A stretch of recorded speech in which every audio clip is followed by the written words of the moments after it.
तो ये रहा Apache RTR 200 का क्रैंक केस, या फिर हम लोग इसको ट्रांसमिशन असेंबली भी कह सकते हैं। और आज देखेंगे कि इसका जो मैग्नेट कॉइल होता है उसको कैसे रिमूव किया जाता है। तो सबसे पहले हमें इसका जो मैग्नेट कवर है इसको ओपन करना पड़ेगा। यहाँ पे जितना बोल्ट है सबको एक एक करके रिमूव करना है। और ये जो बोल्ट लगा है ये 8 mm का हेड है इसका।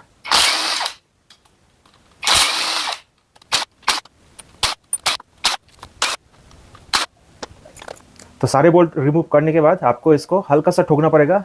आप टेफ्लॉन हैमर का यूज़ करिए या फिर कुछ भी वुडन स्टिक। मैं इस हैमर को नहीं यूज़ करने वाला हूँ। इसका जो हैंडल है ये वुड का है, तो मैं इससे इसको ठोकूंगा। कोई भी मेटल का चीज़ आपको यूज़ नहीं करना है।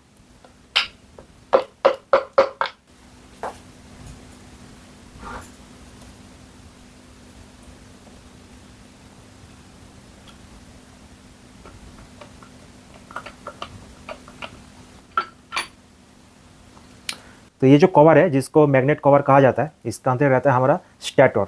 ये हो गया हमारा स्टेटर का असेंबली। और इसका अंदर ये जो देख पा रहे हैं एक्चुअली यही है मैग्नेट। तो उस हिसाब से ये हो गया मैग्नेट और ये हो गया कॉइल, दोनों मिला के मैग्नेट कॉइल कहा जाता है। बट अगर मैं इलेक्ट्रिकल इंजीनियरिंग के हिसाब से बात करूँ तो इसको कहा जाता है स्टेटर और इसको कहा जाता है रोटर, और दोनों मिला के होता है हमारा ऑल्टरनेटर। तो ये हमारा ऑल्टरनेटर का जो स्टेटर वाला पार्ट है ये बाहर आ गया। और यहाँ पे ये जो सेंसर आप देख पा रहे हैं बेसिकली इसी को ही पिकअप कॉइल कहा जाता है। तो यहाँ पे ये जो सेंसर आप देख पा रहे हैं इसी को कहा जाता है पिकअप कॉइल। बट इस सेंसर का और भी ढेरों सारा नाम है। जैसे टीवीएस का जो सर्विस मैनुअल है वहाँ पे इसका नाम लिखा है पल्सर कॉइल। ठीक इस तरह इसको Pulsar coil, pickup coil, signal generator, pulse generator, CPS sensor, CKP sensor, इस तरह से बहुत सारा नाम है इस सेंसर का। बट इसका जो काम है वो एक ही काम है और उस काम के हिसाब से इसका जो नाम परफेक्ट बैठता है वो है क्रैंक पोजीशन सेंसर, जिसको शॉर्ट में सीपीएस या फिर सीकेपी कहा जाता है। तो ये था इस सेंसर का एक छोटा सा कहानी। अब दो बातें यहाँ पे है, एक है इंपॉर्टेंट बात और दूसरा है इंटरेस्टिंग बात। तो सबसे पहले जो इंपॉर्टेंट बात है मैं वही आपको बता देता हूँ। अगर ये सेंसर खराब हो जाता है तो ये सेंसर अलग से नहीं मिलता है आपको। ये पूरा जो असेंबली है, मतलब ये स्टार्टर के असेंबली आपको टोटल खरीदना पड़ेगा, जिसमें ये स्टार्टर और ये सेंसर दोनों एक साथ आएगा। स्पेशली अलग से ये सेंसर नहीं आता है। तो ये अगर खराब हो जाता है तो आपको पूरा असेंबली खरीदना पड़ेगा। और इस टोटल असेंबली का करंट प्राइस आपको अभी स्क्रीन पे नीचे दिख रहा होगा। अब बात करते हैं इंटरेस्टिंग बात क्या है। तो उसको समझने से पहले आपको ये जो सेंसर है ये सेंसर कैसे काम करता है उसको थोड़ा समझना पड़ेगा। ये हो गया हमारा मैग्नेट। बेसिकली ये जो स्टेटर है या फिर कॉइल है, ये पार्ट इस मैग्नेट के अंदर या फिर रोटर के अंदर घुस जाता है। मतलब जो स्टेटर कॉइल है वो इसके अंदर घुस जाता है। और ये जो सेंसर है, सेंसर इस मैग्नेट के ऊपर ये जो आप बिट देख पा रहे हैं, मैं अगर सामने से दिखा दूं, यहाँ पे ये जो एक फुला हुआ पोर्शन आपको दिख रहा है, एक बिट जैसा दिख रहा है, इसी को जो सेंसर है वो सेंसर सेंस करता है। मैं अगर इसको पूरा घुमा दूं तो आपको मैग्नेट में सिर्फ इस पोजिशन पे ही ये बिट आपको दिखेगा। तो यहाँ पे ये जो सेंसर है इस बिट को सेंस करता है। और जो हमारा कंट्रोलिंग यूनिट है, चाहे वो ECU हो सकता है, TCI हो सकता है, CDI हो सकता है, जो भी बाइक है और बाइक का जो कंट्रोलिंग यूनिट है उस यूनिट को ये सेंसर सेंस करके भेज देता है। क्या भेजता है? वो होता है क्रैंक का पोजीशन, मतलब क्रैंक कितना डिग्री पे है, वो जो डेटा है वो कंट्रोलिंग यूनिट को भेज देता है। अब कंट्रोलिंग यूनिट का अपना काम है, अपना डिसीजन है कि वो इस डेटा के मदद से स्पार्क को कब जनरेट करेगा। क्योंकि स्पार्क को जनरेट करने के लिए जो इंजन का RPM होता है उस RPM का वैल्यू भी डिपेंड करता है। तो यहाँ पे एक छोटा सा चीज भी आपको जानना पड़ेगा जिसको कहा जाता है स्पार्क एडवांस। स्पार्क एडवांस का कॉन्सेप्ट अगर आपको नहीं पता है तो मैं शॉर्टकट में बोल देता हूँ। हमें जनरली क्या लगता है, जो 4 स्ट्रोक इंजन है जैसे कि ये वाला, 4 stroke, intake, compression, power stroke, then exhaust. तो हमें लगता है जब हमारा पावर स्ट्रोक चालू होता है तब जो स्पार्क है, स्पार्क को ट्रिगर किया जाता है, पर ऐसा होता नहीं है। जो स्पार्क है, स्पार्क को बहुत पहले ही ट्रिगर किया जाता है और इसीलिए ये जो टेक्निक है इस टेक्निक को स्पार्क एडवांस कहा जाता है। टीवीएस अपाची का मैं अगर बात करूं तो जो आइडियल RPM होता है, मतलब वही 1500 के आसपास, तब इसका जो स्पार्क एडवांस 5 डिग्री रहता है। और जब RPM 5500 के आसपास रहता है तो ये स्पार्क एडवांस 37.5 डिग्री के आसपास चला जाता है। इसका मतलब यही है, जब आइडियल RPM में इंजन जब 1500 RPM में चल रहा है तो क्रैंक का जो रोटेशन है वो अभी 5 डिग्री घूमना बाकी है। मतलब पिस्टन अभी भी कॉम्प्रेशन स्ट्रोक में है, पावर स्ट्रोक में गया नहीं। 5 डिग्री क्रैंक शाफ्ट घूमेगा तभी piston total top dead centre में पहुंचेगा। तो 5 डिग्री पहले ही जो स्पार्क है, स्पार्क को इग्नाइट किया जाता है। बट यही जो स्पार्क एडवांस है, जब इंजन का RPM 5500 RPM के आसपास होता है तब 37.5 डिग्री पहले, मतलब जो क्रैंक शाफ्ट है, क्रैंक शाफ्ट को अभी भी 37.5 डिग्री घूमना पड़ेगा, तब जाके जो हमारा पिस्टन है वो एकदम टॉप डेड सेंटर में पहुंचेगा। मतलब पिस्टन अभी भी कॉम्प्रेशन स्ट्रोक में है। कॉम्प्रेशन स्ट्रोक में रहते हुए ही सारे 97 डिग्री पहले ही स्पार्क को इग्नाइट किया जाता है। इसी कॉन्सेप्ट को कहा जाता है स्पार्क एडवांस। ऐसा क्यों है ये अलग टॉपिक है, कभी डिस्कस करूंगा, बट आई होप अभी के लिए स्पार्क एडवांस का जो कॉन्सेप्ट है आपको समझ में आ गया। अब ध्यान से समझिए, ये जो मैग्नेट है या फिर ये जो रोटर है, ये जो हमारा मेन क्रैंक सैफ्ट है उसके साथ ही जुड़ा रहता है। मतलब ये अगर एक राउंड टोटल घूमेगा मतलब 360 डिग्री ये घूम जाएगा। ये 360 डिग्री घूमेगा मतलब 2 स्ट्रोक हमारा कंप्लीट हो जाएगा। मतलब पिस्टन अगर ऊपर है और नीचे आके फिर से एक बार ऊपर चला जाएगा तो 2 स्ट्रोक कंप्लीट हो गया। फिर से 360 डिग्री घूमेगा तो बाकी का 2 स्ट्रोक कंप्लीट होगा। मतलब जो 4 स्ट्रोक इंजन में जो 4 स्ट्रोक का साइकिल है, एक साइकिल को कंप्लीट होने में इसको 2 बार रोटेट होना पड़ेगा। जब ही एक रोटेशन लेगा तब भी ये जो बीट है, मतलब जो सेंसर इसको सेंस करेगा, मतलब 2 स्ट्रोक कंप्लीट होगा। फिर जब नेक्स्ट 2 स्ट्रोक आएगा फिर से ये 360 डिग्री घूमेगा, मतलब फिर जाके ये जो पोर्शन है इसको सेंसर सेंस करेगा। मतलब हर 2 स्ट्रोक के बाद जो सेंसर है वो हमारा जो कंट्रोल यूनिट है उसको डेटा भेजता रहेगा। यहाँ पे इंटरेस्टिंग बात यही है, जब ये सेंसर डेटा भेजता है कि पिस्टन हमारा ऊपर है, कंट्रोल यूनिट को कैसे पता चलेगा कि वो कौन सा स्ट्रोक में है अभी। मतलब जब पिस्टन टॉप डेड सेंटर जाके फिर से नीचे आता है, आइदर वो कंप्रेशन स्ट्रोक में जाके पावर स्ट्रोक में आता है या फिर एग्जॉस्ट स्ट्रोक में जाके इनटेक स्ट्रोक में आता है। कंट्रोल यूनिट को, मतलब सीडीआई हो या फिर टीसीआई हो, उसको कैसे पता चलेगा कि पिस्टन अभी कौन से स्ट्रोक में है। इंटरेस्टिंग बात यहाँ पे यही है कि कंट्रोलिंग यूनिट को ये पता नहीं होता है और हर 2 स्ट्रोक के बाद जो स्पार्क है, स्पार्क इग्नाइट होता है। मतलब जो मेन स्पार्क पावर स्ट्रोक में शुरू में जो होता है, एक बार तब स्पार्क होता है और एक बार जब एग्जॉस्ट स्ट्रोक कंप्लीट करके इनटेक स्ट्रोक की तरफ जाता है पिस्टन, तभी भी एक बार स्पार्क होता है। क्योंकि जैसे मैं बताया, सीडीआई हो या फिर टीसीआई हो, इन दोनों को नहीं पता रहता है कि पिस्टन हमारा कौन सा स्ट्रोक में है। तो यही है एक इंटरेस्टिंग चीज यहाँ पे। नाउ आई डोंट नो, चाहे वो बाइक हो चाहे वो कार्स हो जिसमें ईसीयू लगा है, ईसीयू को ये चीज पता है कि नहीं, क्योंकि जिस बाइक में या फिर कार में ईसीयू रहता है उसमें और भी ढेर सारा सेंसर्स रहता है। तो हो सकता है ईसीयू के लिए ये जानना थोड़ा ईजी हो कि पिस्टन अभी कौन सा स्ट्रोक में है। पर अगर मैं ईसीयू को साइड में रखता हूँ, मेरा बाइक को अगर पकड़ लूँ, मेरे बाइक में टीसीआई लगा है, आज के डेट में भी ढेरों सारा ऐसा बाइक है जो टीसीआई पे चलता है और सीडीआई वाला भी मिल जाएगा। तो ये बात गारंटीड है कि जिसमें सीडीआई लगा है या फिर टीसीआई लगा है उसमें 2 बार करके स्पार्क होता है। मतलब जो क्रैंकशाफ्ट है उसका एक फुल राउंड पे 2 स्ट्रोक कंप्लीट होगा और एक बार करके स्पार्क होता जाएगा। अब आपके मन में ये क्वेश्चन आ रहा होगा कि जो सेकंड टाइम स्पार्क होता है, मतलब जो स्पार्क हमारा फॉल्स जाता है, उससे कोई प्रॉब्लम तो नहीं है? नहीं है। कैसे? अब इस चीज को समझने के लिए आप अगेन जो हमारा स्पार्क एडवांस का कॉन्सेप्ट था उसको आप याद करिए। क्या होता था वहां पे? कॉम्प्रेशन स्ट्रोक में ही जो स्पार्क है उसको इग्नाइट किया जाता था, उसके बाद हमारा पावर स्ट्रोक चालू होता था। तो सेकंड टाइम जो स्पार्क होता है, मतलब जो फॉल्स स्पार्क होता है, वो स्पार्क तो होता है बट रूल्स को फॉलो करता है। मतलब जब हमारा पिस्टन एग्जॉस्ट स्ट्रोक में रहता है, इनटेक स्ट्रोक में गया नहीं अभी तक, तभी जो स्पार्क है, मतलब जितना एडवांस रहता है वो स्पार्क हो जाता है। अभी आप समझ सकते हैं कि एग्जॉस्ट स्ट्रोक में हमारे इंजन के अंदर जलने लायक कुछ है नहीं, एग्जॉस्ट गैसेस निकल रहा है और इनटेक स्ट्रोक अभी भी चालू नहीं हुआ है। मतलब इंजन के अंदर अभी भी फ्रेश फ्यूल मिक्सचर एंट्री नहीं हुआ है। उससे पहले ही जो स्पार्क है, मतलब जो फॉल्स वाला स्पार्क है, वो इग्नाइट हो जाता है। तो इसीलिए अगर सेकेंड टाइम जो स्पार्क होता है उसमें कोई प्रॉब्लम नहीं होता है। बट फंडा यही है, स्पार्क 2 बार होता है, एक काम में आता है और एक फॉल्स जाता है। तो यही था वो 2 बात। तो अभी हमारा जो काम है उसको कंटिन्यू करते हैं। तो यहाँ पे ये जो गियर है इसका बूस्ट और सैफ्ट इसमें ही बाहर आ गया है, तो आप ध्यान रखिए। हो सकता है आपके केस में ये जो बूस्ट और सैफ्ट है इधर ही अंदर रह जाए, तो ये आप ध्यान रखिएगा। मेरे केस में ये बाहर आ चुका है, तो ये हो गया सैफ्ट और इसके अंदर ही जो बूस्ट दोनों लगा है। और यहाँ पे ये जो एक छोटा सा गियर आप देख पा रहे हैं, यही गियर बेसिकली यहाँ पे लगा रहता है हमारा स्टार्टर मोटर। स्टार्टर मोटर को कनेक्ट करता है जो हमारा मैग्नेट कॉल है। मैग्नेट कॉल के पीछे एक और गियर है और उसी गियर को वन वे कहा जाता है। मतलब वो जो गियर है एक ही डायरेक्शन में घूमेगा, ऑपोजिट डायरेक्शन में वो नहीं घूमेगा। तो जो वन वे गियर है, उस वन वे गियर और जो हमारा स्टार्टर मोटर है, दोनों को एक साथ कनेक्ट करता है ये एक छोटा सा गियर। और इसके पीछे यहाँ पे एक स्टॉपर प्लेट भी लगा रहता है इस पोजीशन पे। तो अब हमें मैग्नेट को रिमूव करना है और इसके आगे लगा है एक 17 mm का नाट। ये जो नाट है नॉर्मल जिस डायरेक्शन में नाट ओपन होता है, मतलब एंटी क्लॉकवाइज, उसी डायरेक्शन में ये ओपन होगा। तो अब ये जो मैग्नेट है इसको रिमूव करने के लिए मैग्नेट को पकड़ने का जरूरत पड़ता है। पर आप अगर वो मैनुअली रिमूव करें, मतलब हाथ में घुमा कर रिमूव करें, तो उस टाइम जरूरत होता है। आपके पास अगर इस तरह का एक इम्पैक्ट ड्रिल है, इम्पैक्ट ड्राइवर है, तो इसको पकड़ने का जरूरत नहीं पड़ेगा, क्योंकि ये मतलब इसका काम ही ऐसा है, इतना स्पीड में ये टॉर्क को जनरेट करता है कि इसको घूमने का मौका ही नहीं देगा, उससे पहले बोल्ट को ये लूज कर देगा। बट फिर भी ये जो क्रैंक रॉड है इसको मैं थोड़ा यहाँ पे लॉक करके रखूँगा, क्योंकि हल्का सा ये तो घुमाने का कोशिश करेगा इसको। अभी इसको खोलना पड़ेगा।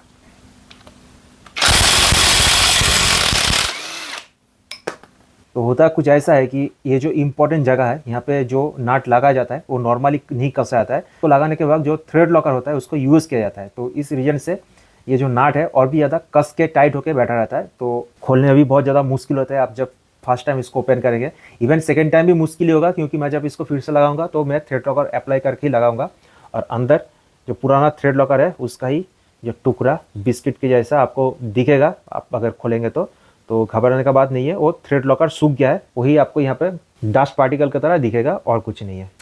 इसके बाद हमें चाहिए एक मैग्नेट पुलर। ये एक स्पेशल टूल्स के कैटेगरी में आता है, तो और इसका काम है ये जो मैग्नेट है इसको पुल करके बाहर निकालना। तो इसका बस एक ही काम है, मैग्नेट को बाहर निकालना।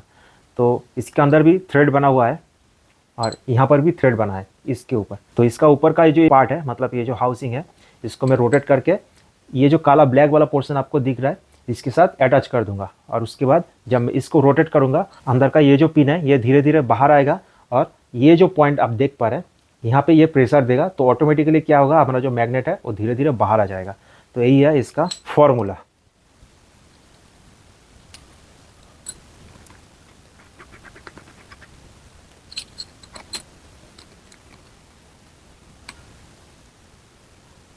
तो क्योंकि ये जो मैग्नेट कॉइल है मेरा फर्स्ट टाइम खोल रहा है, तो हाथ से घुमाना बहुत ज़्यादा टाइट हो रहा है, तो हथौड़ा की मदद से आपको भी अगर टाइट फील हो रहा है तो आप ठोक सकते हैं, पर आराम आराम से, ज़्यादा जोर से भी मत ठोकिए।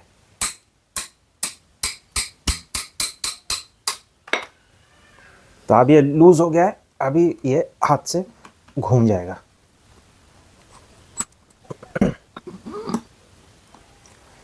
तो कुछ इस तरह से मैग्नेट और मैग्नेट के पीछे ये वन वे गियर दोनों एक साथ ही बाहर आ जाएगा। तो यहाँ पे अगर आपका वन वे गियर में कोई प्रॉब्लम नहीं है तो आप फालतू में पहले इसको मैं रिमूव कर लेता हूँ। तो मैग्नेट के अंदर ये जो 3 आपको एलन बोल्ट दिख रहा है, इसको ओपन करने का कोई ज़रूरत नहीं है। ये ओपन करेंगे तो पीछे का ये जो वन वे गियर है ये भी ओपन हो जाएगा, बट इसको ओपन करने का कोई ज़रूरत नहीं पड़ेगा अगर इसमें कोई प्रॉब्लम नहीं है। तो बेसिकली पीछे ये जो गियर देख पा रहे हैं इसी को ही वन वे कहा जाता है। मतलब मैं अगर इसको इधर घुमाऊँ तो ये इस साइड घूमेगा पर इधर नहीं घूमेगा, इसलिए इसका नाम है वन वे गियर।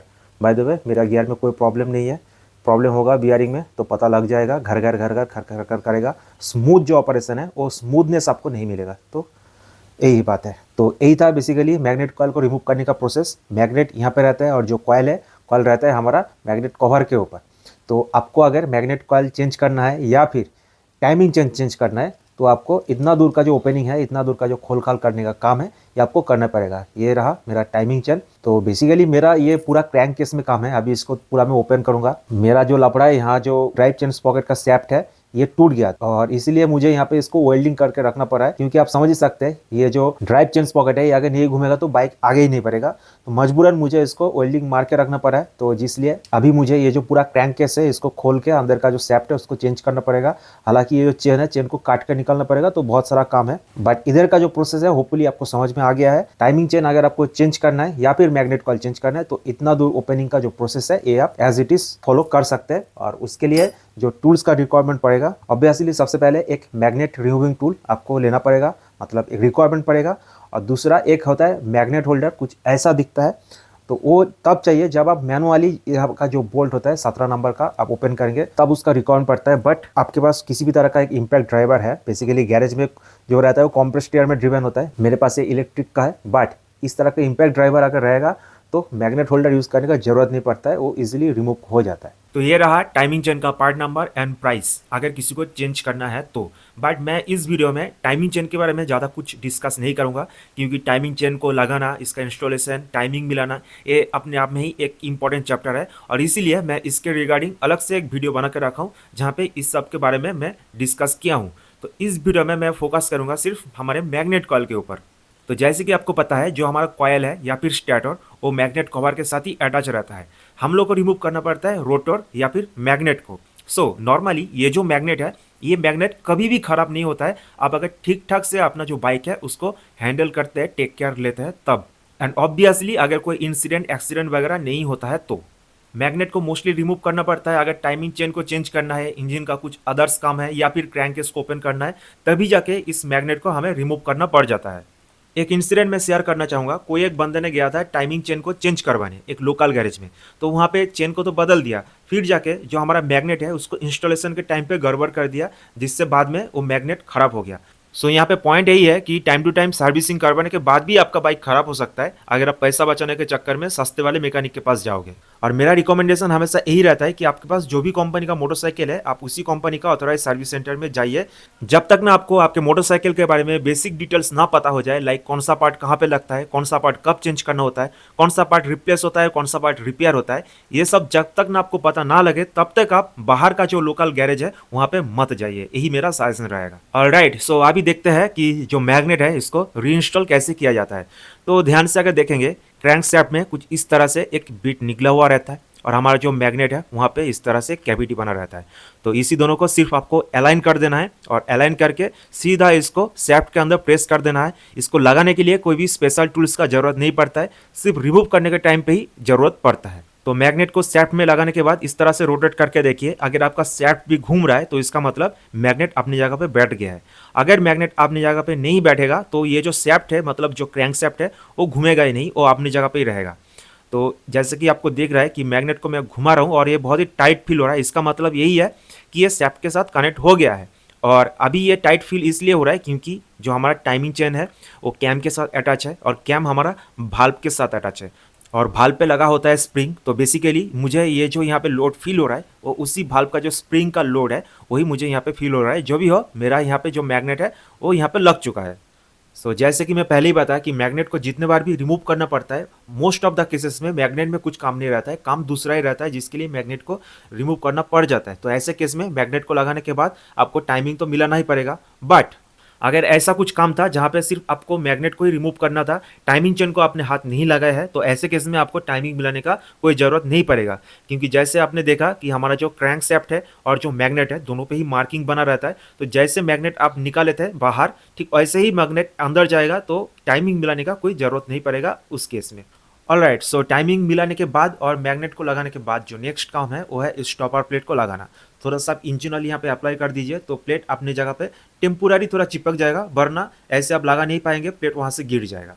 नेक्स्ट लगेगा ये एक छोटा सा गियर। इस गियर का काम बेसिकली इतना ही है, जो स्टार्टर मोटर है हमारा, स्टार्टर मोटर और मैग्नेट के पीछे जो वन वे क्लच है, दोनों को ये कनेक्ट करता है।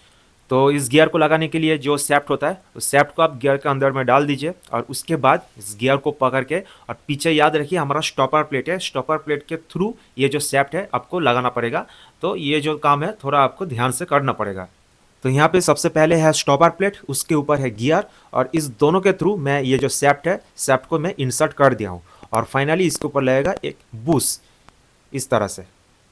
एट दिस पॉइंट ये जो स्टार्टर मोटर है मेरा, मैं इसको भी इंस्टॉल कर दूंगा। और मोटर का कलर अगर आपको पसंद आया है तो इसका रीज़न यही है कि ये जो मोटर है ये थर्ड पार्टी है। पहला वाला जो मोटर, मतलब जो स्टॉक मोटर है, वो ख़राब हो गया था। जो भी हो, मोटर को लगाने के टाइम पे जो थोड़ा दिक्कत होता है, मतलब जो जहाँ पे फंस जाता है, वो बेसिकली अंदर का जो छोटा वाला गियर है, यहीं पे मोटर का जो गियर है वो फंस जाता है। तो एट दिस पॉइंट मोटर को इंस्टॉल करने का फ़ायदा यही है, जैसे कि आपको दिखा, मैं हाथ से ही अंदर वाला जो गियर है उसको एडजस्ट कर लिया, तो अभी जाके ये जो मोटर है आराम से अंदर आ जाएगा। थोड़ा मैं हाथ से ही इसको पुश करूँगा तो ये अंदर ईजिली घुस जाएगा। ऑब्वियसली गैस्केट आपको न्यू ही लगाना पड़ेगा, पुराना गैस्केट को आप रीयूज़ कर देंगे तो ऑयल लीकेज का चांसेस रह जाएगा। और गैस्केट को लगाने के बाद दो डावल पिन रहता है, दो डावल पिन को भी चेक कर लेना है। एक मेरा डावल पिन यहाँ पे लगा है और दूसरा जो डावल पिन है नीचे इस पॉइंट पे लगा है। तो आपके केस में आइदर ये डावल पिन क्रैंक केस में भी हो सकता है या फिर मैग्नेट कवर में भी रह सकता है। एंड फाइनली 17 नंबर का जो नट मैग्नेट के ऊपर लगा रहता है उसको लगा देना है। नॉर्मली जिस तरफ नट लॉक होता है, मतलब क्लॉकवाइज, ये नट भी ठीक वैसे ही लॉक होगा। और इस नट को लगाने से पहले ध्यान से सुनिए, आपको थ्रेड लॉकर अप्लाई करना ही पड़ेगा, वरना फिर से लफड़ा हो सकता है। मैं यहाँ पे अनाबॉन 112 थ्रेड लॉकर को यूज़ किया हूँ, ये बहुत ही इंपॉर्टेंट नट है, आप प्लीज़ इस बात को इग्नोर मत करिएगा। सो अंदर सब कुछ लग चुका है, फाइनली बारी है मैग्नेट कवर को लगाना। और जब आप मैग्नेट कवर को लगाने जाएंगे तो डरिएगा मत, क्योंकि क्या होगा, जब भी आप मैग्नेट कवर को मैग्नेट के पास लेके जाएंगे तो मैग्नेट तुरंत उसको खींच लेगा अपने तरफ। तो मतलब मैं डर गया था, इसलिए मैं आपको सावधान कर दिया। जो भी हो, तो यहाँ पे ये जो गैस्केट है, गैस्केट को आप आइदर जो क्रैंकेस है, क्रैंकेस में लगा सकते हैं या फिर मैग्नेट कवर में भी लगा सकते हैं, बट वहीं पे लगाना इजी होगा जहाँ पे डावल पिन लगा है। जैसे कि मैं पहले आपको दिखाया हूँ, दो डावल पिन लगता है और मेरे केस में ये जो डावल पिन है मेरे क्रैंक केस में लगा है, तो इसीलिए जो ये गैस्केट है, गैस्केट को भी मैं क्रैंक केस में ही लगा के रखा हूँ, मतलब जो डावल पिन है डावल पिन पे लॉक करके रखा हूँ। अब एट दिस पॉइंट आपका ये जो मैग्नेट कवर है इसको धीरे धीरे आपको मैग्नेट के अंदर कॉइल को प्लेस करके जो कवर है कवर को अपनी जगह पे बैठा देना है।